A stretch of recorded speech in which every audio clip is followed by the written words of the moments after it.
السلام علیکم ورحمۃ اللہ وبرکاتہ۔ الحمد للہ رب العالمین والعاقبۃ للمتقین والصلاۃ والسلام علی سید الانبیاء والمرسلین۔ کسی بھائی نے پوچھا ہے کہ اللہ تعالیٰ نے قرآن مجید میں بندے کی ابدیت کو دو طرح ذکر کیا ہے۔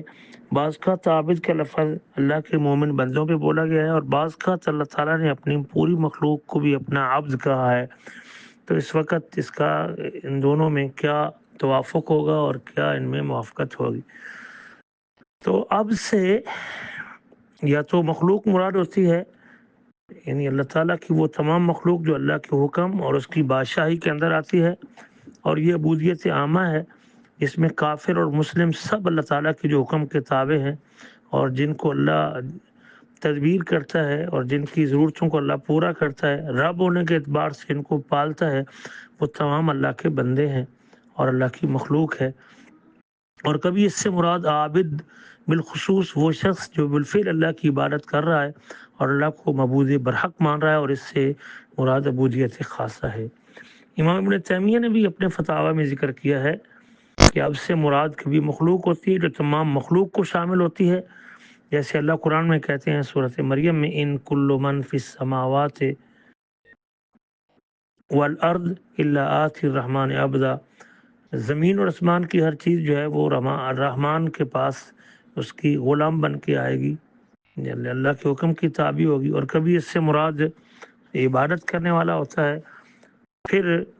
کہتے ہیں کہ وہ پھر مختلف ہوتے ہیں عبادت کرنے والے۔ فمن کان عبد علما وحالا کانت عبودیت اکمل، جو جس قدر زیادہ اللہ تعالیٰ کے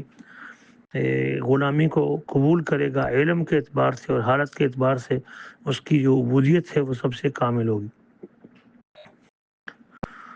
امام ابن قیم نے مدارج السالکین میں ذکر کیا ہے، العبودیت نوعان، اللہ تعالیٰ کی جو بندگی اور عبودیت اور غلامی وہ دو قسم کی ہے، ایک عام اور ایک خاص۔ عبودیت عامہ یہ ہے کہ آسمان، زمین اور اس کی تمام مخلوقات جو اس کے اندر ہے وہ سب اللہ تعالیٰ کے غلام ہیں، نیک ہوں، بد ہوں، مومن ہوں، کافر ہوں، اور اس عبودیت سے مراد اللہ تعالیٰ کے غلبے میں ہے، بادشاہی میں ہے۔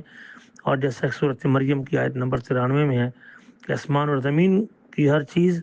وہ رحمان کے پاس غلام بن کے آئے گی، عبد بن کے آئے گی اور اس کے حکم کے تابع ہوگی، اور اس میں مومن بھی داخل ہیں اور کافر بھی داخل ہیں۔ عبودیت کی دوسری قسم جو عبودیت خاصہ ہے، اس سے مراد اطاعت، فرمانبرداری، محبت، اوامر کی اتباع کرنا ہے، جیسے اللہ فرماتے ہیں یا عبادی لا خوف علیکم اليوم ولا انتم تحزنون، اے میرے بندو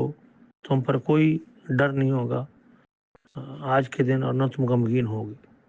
اور یہ ہے وعباد الرحمن الذین یمشون علی الارض ہونا، یہ عبادت خاصہ ہے۔ تو پوری مخلوق اللہ تعالیٰ کی ربوبیت کے تحت اس کی غلام ہے اور اس کے حکم کے تابع ہے، اور جو اطاعت کرنے والے ہیں وہ اس کی الوہیت کے تابع ہیں اور اس کو الہ ماننے کے اور معبود برحق ماننے میں اس کے غلام ہیں۔ اسی طرح وہ حدیث جو آتی ہے اذا توضأ العبد المسلم او المؤمن فغسل وجهه خرج من وجهه كل خطیۃ، جب مسلمان بندہ وضو کرتا ہے یا مومن بندہ وضو کرتا ہے تو اس کے جو چہرہ دھوتا ہے تو اس کی آنکھوں کے گناہ نکل جاتے ہیں جو اس نے دیکھے ہوتے ہیں اپنی آنکھوں سے پانی کے قطرے کے ساتھ۔ تو یہ دو معنی ہیں عبودیت کے، اور یہ دونوں آیتوں کا اطلاق ایک سے عبودیت عامہ مراد ہے اور دوسری سے عبودیت خاصہ مراد ہے۔